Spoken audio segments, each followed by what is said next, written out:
Guys, welcome to my channel Sahu science classes. Myself Neeru Sahu. तो जैसा कि आपको पता है कि मेरे चैनल पर कॉम्पिटिटिव एग्जाम्स के लिए केमिस्ट्री की क्लासेस चल रही हैं, जिसमें हम पीछे काफ़ी सारे टॉपिक्स कवर कर चुके हैं, लाइक मैटर कवर कर चुके हैं और उसके अलावा और भी काफ़ी सारे टॉपिक से कवर कर चुके हैं। तो आज हम उसी में अनदर टॉपिक पढ़ने वाले हैं और ये जो अनदर टॉपिक है वो हम क्योंकि एटम से पढ़ रहे हैं, परमाणु से पढ़ रहे हैं, तो उसी में से लिया गया है। तो आज का जो टॉपिक है वो है परमाणु मॉडल, या जिसको हम इंग्लिश में एटॉमिक मॉडल्स बोलते हैं। एंड काफ़ी इंपॉर्टेंट है एटॉमिक मॉडल्स, इसलिए आप लोग ध्यान से पढ़िएगा। तो सबसे पहले जो परमाणु मॉडल था वो डाल्टन ने बता दिया था हमें परमाणु के बारे में। आपको पता है फादर ऑफ एटम कौन है? डाल्टन है, जे डाल्टन है। तो डाल्टन ने हमको परमाणु के बारे में बता दिया था और एक अपना छोटा सा मॉडल भी प्रेजेंट कर दिया था।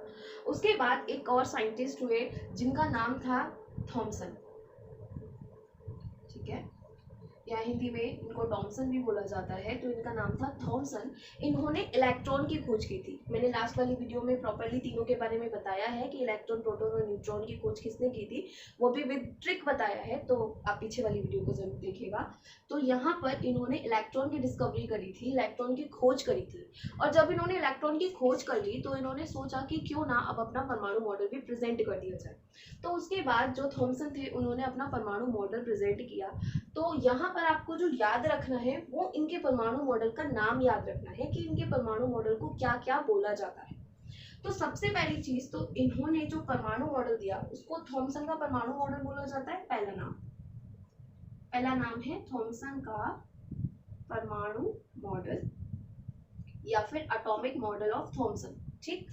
सेकंड जो इनका मॉडल है जो कि बहुत ज्यादा इंपॉर्टेंट है, उसको बोला जाता है तरबूज मॉडल। क्या बोला जाता है? तरबूज मॉडल। अब ये तरबूज मॉडल क्यों बोला जाता है वो भी मैं भी समझाऊंगी, या वाटरमेलन मॉडल भी बोलते हैं। और थर्ड द मोस्ट इंपॉर्टेंट जो इसका नाम है जो कि सबको नहीं पता होता, वो है plum pudding model. Plum pudding model, ये भी क्यों कहते हैं वो भी मैं अभी समझाती हूँ। तो ये तीन नाम हैं जो कि इनके परमाणु मॉडल को दिए गए हैं या इनके परमाणु मॉडल के लिए बताए गए हैं, वो ये तीन नाम हैं। तो सबसे पहले हम इसका परमाणु मॉडल देख लेते हैं कि एक्चुअल में कैसा है। तो जब इन्होंने इलेक्ट्रॉन की खोज कर ली थी तो इन्हें इलेक्ट्रॉन के बारे में पता चल गया था, इलेक्ट्रॉन के बारे में इन्हें पता चल गया। और इन्हें ये भी पता चल गया था कि इलेक्ट्रॉन जो होते हैं वो कैसे होते हैं, वो नेगेटिवली चार्ज होते हैं, ठीक है। और इन्हें इतना आइडिया था कि परमाणु में एक पॉजिटिव पोर्शन भी होता है। इन्हें ये आइडिया था कि परमाणु में एक पॉजिटिव पोर्शन भी होता है। नेगेटिव मैंने सर्च कर लिया है तो अपना परमाणु मॉडल दे देता हूँ। तो इन्होंने अपना परमाणु मॉडल दिया और इन्होंने बोला कि आप सबने तरबूज देखा है, ठीक है। इन्होंने बोला कि आप सबने तरबूज देखा है। तो तरबूज के अंदर जिस तरीके से बीज होते हैं, तरबूज में क्या होते हैं? बीज होते हैं, ठीक है। और साथ में क्या होता है? साथ में एक रेड कलर का पोर्शन भी होता है जिसे आप लोग खाते हैं, ठीक है। बीज होते हैं, साथ में आपका रेड कलर का पोर्शन भी होता है। तो इन्होंने बोला कि ये जो आपका रेड कलर का पोर्शन है ना, जो मैं फिलहाल टेक्स्ट दिखा रही हूँ, ठीक है।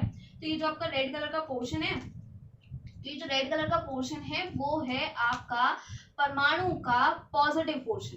कौन सा वाला पोर्शन? रेड कलर का पोर्शन। ये जो रेड कलर का पोर्शन है वो है परमाणु का पॉजिटिव पोर्शन या फिर धनावेशित भाग। और इस धनावेशित भाग के अंदर जो इलेक्ट्रॉन्स होते हैं वो उस तरीके से धसे रहते हैं जैसे कि तरबूज के अंदर बीज। इसीलिए ये बीज या तरबूज मॉडल के नाम से जाना जाता है, क्योंकि इन्होंने जो अपने मॉडल का कंपैरिजन किया था वो तरबूज से किया था, वाटरमेलन से किया था। तो इन्होंने बोला कि जैसे तरबूज के अंदर पॉजिटिव पोर्शन होता है रेड कलर का, ठीक है। इन्होंने बोला कि जैसे कि तरबूज होता है, तरबूज में खाने वाला पोर्शन कैसा होता है? रेड कलर का। तो इन्होंने बोला ऐसे ही परमाणु के अंदर पॉजिटिव पोर्शन होता है जो कि ज्यादा होता है, और उसके बाद उसके अंदर जो इलेक्ट्रॉन्स होते हैं वो धसे रहते हैं जैसे कि तरबूज में बीज धसे रहते हैं।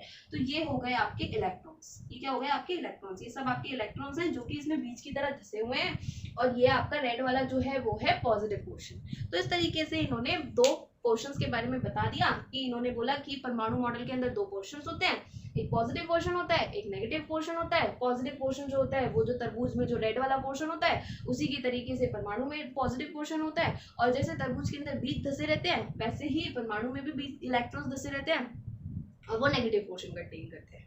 अच्छा, ये हो गया वाटरमेलन मॉडल, सॉरी। अब इसका नाम प्लम पुडिंग मॉडल क्यों पड़ा? क्योंकि क्रिश्चियंस में एक डिश बनती है क्रिसमस में एक डिश बनाते हैं, एक केक टाइप ऐसा कुछ करके वो बनाते हैं जिसको वो पुडिंग बोलते हैं। और उसके अंदर वो रेड ग्रीन करके काफी सारी डिशेस वगैरह, मतलब इसका प्रॉपरली उसके अंदर ऐसा लगा देते हैं, चेरी टाइप्स करके लगा देते हैं, जिसको वो प्लम पुडिंग बोलते हैं। क्या बोलते हैं? Plum pudding. तो वैसा भी कुछ ये दिखाई देता है, इसलिए इसका नाम प्लम पुडिंग मॉडल भी पड़ा है। तो इसके दो नाम हैं, एक प्लम पुडिंग मॉडल और एक वाटरमेलन मॉडल। अब हुआ क्या था कि अगर हम इसको ढंग से देखें तो हमको ये समझ आता है कि अगर आपने तरबूज खाया है तो तरबूज में रेड वाला पोर्शन ज्यादा होता है और बीज वाला पोर्शन कम होता है। ठीक है। दूसरी चीज, एक चीज इन्होंने ये भी बोल दी थी जब ये कॉन्फ्रेंस में बैठे हुए थे, तो इन्होंने एक चीज ये भी बोली थी कि जो परमाणु होता है वो ठोस होता है। ठीक है। पॉजिटिव पोर्शन ज्यादा हो गया, नेगेटिव पोर्शन कम हो गया।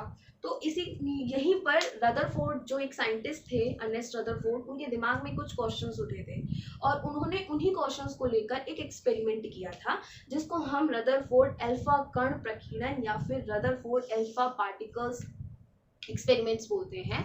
तो आज हम उसी नेक्स्ट एक्सपेरिमेंट हम नेक्स्ट पढ़ेंगे रदरफोर्ड का नाभिक मॉडल या रदरफोर्ड नाभिकीय मॉडल बोलते हैं इसे। इसी को हम नाभिक की खोज के नाम से भी जानते हैं और इसी को हम रदरफोर्ड का अल्फा कण प्रकीर्णन, ठीक है, ये प्रयोग के नाम से भी हम इसे जानते हैं। बहुत बहुत ज्यादा इंपॉर्टेंट है। कॉम्पिटिटिव एग्जाम्स के पर्पज से भी क्वेश्चन ये आ जाता है कि नाभिक की खोज किसने की थी। पहला क्वेश्चन कि नाभिक की खोज किसने की थी, तो नाभिक की खोज रदरफोर्ड ने की थी। ठीक। दूसरा, नाभिक की खोज किस तरीके से की गई थी, तो नाभिक की खोज अल्फा कण प्रकीर्णन प्रयोग द्वारा की गई थी। ठीक है। अब इसमें होता क्या है वो और देख लेते हैं। तो हुआ क्या कि अर्नेस्ट रदरफोर्ड ने एक यूरेनियम का पीस लगाया या एक रेडियो एक्टिव पीस लगाया और उस रेडियो एक्टिव पीस से इन्होंने यहाँ सामने एक गोल्ड का फॉइल लगाया। किसका फॉइल लगाया? गोल्ड का। ठीक है। मे बी उस समय पर उनके पास सिल्वर का फॉइल नहीं होगा या वटेवर जो भी है, तो उस समय पर उन्होंने गोल्ड का फॉइल यूज किया। अब गोल्ड क्या होता है? गोल्ड होता है एयू। एयू क्या है? परमाणु। तो यहाँ पर बहुत सारे परमाणु ही परमाणु उपस्थित हैं, चारों तरफ परमाणु ही परमाणु उपस्थित हैं। ठीक है। तो उन्होंने अब यहाँ से उन्होंने अल्फा कणों की बमबारी करी। किसकी बमबारी करी? अल्फा कण। और अल्फा कण कैसे होते हैं मैं बता दूं आपको कि अल्फा कण पॉजिटिवली चार्ज होते हैं। इस बात का आपको बहुत अच्छे से ध्यान रखना है कि अल्फा कण कैसे हैं? Positively charge. तो अब इन्होंने यहाँ से अल्फा कणों की बमबारी करी और जब इन्होंने अल्फा कणों की बमबारी करी तो इन्होंने क्या देखा कि बहुत सारे जो कण थे, अल्फा कणों की बमबारी करने पर इन्होंने ये देखा कि बहुत सारे जो कण थे वो निकल गए, वो सीधा निकल गए। ठीक है। बहुत सारे कण जो है वो निकल गए, आर पार निकल गए प्रॉपर्ली। जो गोल्ड फॉइल है उसके आर पार निकल गए। इसके बाद इन्होंने देखा कि कुछ कण ऐसे थे जो कि एक एंगल पर आकर विक्षेपित हो गए या फिर एक एंगल पर आकर मुड़ गए। ठीक है। और कुछ कण ऐसे थे जो कि गए और वापस आ गए। एक चीज क्या हुई कि बाहर निकल गए, आर पार हो गए। दूसरी चीज ये हुई कि कुछ जो थे वो रिफ्लेक्ट हो गए या विक्षेपित हो गए। कुछ ऐसे थे बहुत ही कम संख्या में जो कि अपने ही जगह से वापस आ गए। वापस आने का मतलब ये है कि वो वहां तक गए और वहां पर आकर तुरंत की तुरंत वापस आ गए। तो ये एक्सपेरिमेंट कंप्लीट हुआ और इस एक्सपेरिमेंट को कंप्लीट करने के बाद रदरफोर्ड ने कुछ निष्कर्ष बताए। वो निष्कर्ष हम चेक कर लेते हैं कि उन्होंने क्या बताया। यही बहुत ज्यादा इंपॉर्टेंट है कि उन्होंने वो निष्कर्ष क्या बताए थे। तो सबसे पहली चीज तो जो उन्होंने कही कि थॉमसन ने ये बोला था कि परमाणु ठोस होता है। तो सबसे पहली चीज तो उन्होंने ये कही कि परमाणु ठोस नहीं होता है। परमाणु ठोस क्यों नहीं होता? सपोज कर लीजिए एक लकड़ी का दरवाजा है। ठीक है। आपको पता है वो ठोस है, लकड़ी ठोस होती है, सॉलिड होती है, तो वो ठोस है। अब अगर आप उसमें से बॉल मारोगे तो क्या वो बॉल उसके आर पार चली जाएगी? नहीं जाएगी, वापस आ जाएगी। क्यों आ जाएगी? क्योंकि भाई वो ठोस है, वो सॉलिड है। तो उसने बोला कि परमाणु ठोस नहीं हो सकता, क्योंकि अगर परमाणु ठोस होता तो मेरे जो अल्फा कणों की मैंने बमबारी करी और वो उसके आर पार चले गए, वो उसके आर पार नहीं जाते। इसका मतलब ये है कि वो ठोस नहीं है, उसमें गैप होता है। ठीक है। उसमें गैप होता है जिसकी वजह से जो परमाणु थे, जो अल्फा कण थे, अल्फा पार्टिकल्स थे, वो आर पार चले गए। अगर गैप नहीं होता तो नहीं जाते, तो इसका मतलब वो ठोस नहीं है। पहली चीज। दूसरी चीज इसने ये बोली कि आपने बोला था कि पॉजिटिव पोर्शन ज्यादा है और नेगेटिव पोर्शन कम है, तो वो भी गलत है। क्यों गलत है? क्योंकि उसने बोला कि मैंने जब कणों की बमबारी करी तो मैंने ये देखा कि बहुत सारे कण जो थे वो आर पार चले गए, कुछ विक्षेपित हो गए थे। और कुछ अपने डायरेक्शन से वापस आ गए थे। तो उसने बोला कि इनके वापस आने का रीजन ये था कि यहाँ पर कोई ना कोई धनावेशित भाग है, यहाँ पर कोई ना कोई धनावेशित भाग है। क्यों है धनावेशित भाग? क्योंकि इन्होंने पॉजिटिव कणों की बमबारी करी थी। किसकी करी थी? पॉजिटिव कणों की बमबारी। अगर यहाँ पर नेगेटिव क्वेश्चन होता तो नेगेटिव होने की वजह से ये जो पॉजिटिव था वो उससे अट्रैक्ट होता और उसके पास जाता, लेकिन ये इसके पास नहीं गया, ये मुड़कर अपनी जगह से वापस आ गया। और वापस कब आएगा? जब यहाँ पर जो आवेश है वही आवेश यहाँ पर हो। ठीक है, तो ऐसा होने की वजह से वो प्रतिकर्षित हुआ और प्रतिकर्षित होने की वजह से वो वापस आ गया, लेकिन बहुत कम, बिल्कुल बिल्कुल मतलब ये समझ लीजिए कि 100 में से 2% समथिंग कुछ, तो वो जो था वो वापस आ गया। तो जब ये वापस आया तो इसका मतलब ये है कि यहाँ पर एक धनावेशित भाग है और वो धनावेशित भाग बहुत छोटा है।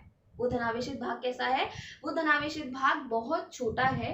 तो इसने बोला कि परमाणु के बीच में बिल्कुल सेंटर पे एक धनावेशित भाग होता है और उस धनावेशित भाग का नाम इन्होंने क्या दिया? रदरफोर्ड ने उस धनावेशित भाग का नाम इन्होंने नाभिक दिया, या इन्होंने इसका नाम न्यूक्लियस दिया। और इन्होंने बोला कि ये न्यूक्लियस ही है जो परमाणु का समस्त द्रव्यमान अपने अंदर रखता है। नाभिक है जिसके अंदर परमाणु का समस्त द्रव्यमान पाया जाता है। तो इस तरीके से ये इन्होंने एक एक्सपेरिमेंट कंप्लीट किया और एक्सपेरिमेंट कंप्लीट करने के बाद इन्होंने पॉजिटिव और नेगेटिव पोर्शन का प्रॉपर नाम एक्सप्लेन कर दिया कि आपका जो नाभिक है वो है धनावेशित भाग और जो इलेक्ट्रॉन्स हैं वो है ऋणावेशित भाग। अब इस धनावेशित भाग को खोज करने के बाद, नाभिक की खोज करने के बाद इन्होंने ये भी पता किया कि नाभिक में और क्या पाया जाता है, और उसके बाद इन्होंने एक प्रॉपर पार्टिकल खोज कर दी जिसका नाम है प्रोटॉन। प्रोटॉन के बारे में इन्होंने बताया और बोला कि ये जो होते हैं वो पॉजिटिवली चार्ज होते हैं। और सबसे बड़ी बात कि एक परमाणु के अंदर जितने इलेक्ट्रॉन होते हैं उतने ही प्रोटॉन होते हैं, इसी के कारण जो परमाणु होता है वो उदासीन होता है। बहुत इंपॉर्टेंट क्वेश्चन है कि परमाणु उदासीन क्यों होता है। परमाणु उदासीन इसलिए होता है क्योंकि परमाणु में जितना ऋणावेश पाया जाता है उतना ही धनावेश पाया जाता है, इस कारण परमाणु उदासीन होता है। तो आज हमने दो टॉपिक्स कवर किए हैं, एक थॉमसन का परमाणु मॉडल कवर किया है और दूसरा नाभिकीय मॉडल कवर किया है या फिर नाभिक की खोज कवर की है। नाभिक की खोज किस तरीके से हुई थी? नाभिक की खोज रदरफोर्ड ने करी थी अपने अल्फा कण प्रकीर्णन प्रयोग के द्वारा, जिसमें उन्होंने बताया था कि परमाणु के बीचों बीच एक धनावेशित भाग होता है जो कि नाभिक कहलाता है। धनावेशित भाग है जो कि नाभिक कहलाता है और समस्त द्रव्यमान ये जो नाभिक है वो अपने अंदर कंटेन करता है। और इसके बाद इन्होंने प्रोटॉन की भी खोज करी थी जिनको इन्होंने पॉजिटिव पार्टिकल्स कहा था। इलेक्ट्रॉन ऑलरेडी नेगेटिव पार्टिकल्स थे और उसके बाद प्रोटॉन की भी खोज हो गई जो कि पॉजिटिवली कण कहलाए। और उसके बाद यहाँ पर एक और चीज हुई कि जितना पॉजिटिव होता है उतना नेगेटिव होता है, और इसके बाद ही इन्होंने अपना परमाणु मॉडल भी दे दिया था। उसको हम नेक्स्ट टाइम पढ़ेंगे, नेक्स्ट वीडियो के अंदर पढ़ेंगे। आज के लिए इतना ही। आई होप सबको समझ आया होगा। जो नहीं समझ आया हो तो आप कमेंट सेक्शन में मुझे बता सकते हैं, और वीडियो को लाइक कीजिए, चैनल को सब्सक्राइब कीजिए और अपने फ्रेंड्स के साथ शेयर करो भाई, और साथ में बेल आइकन को हिट करो ताकि आपको और वीडियोस के लिंक जो हैं वो नोटिफिकेशंस जो हैं वो प्रॉपरली टाइम पर मिलते रहे। Till then good bye.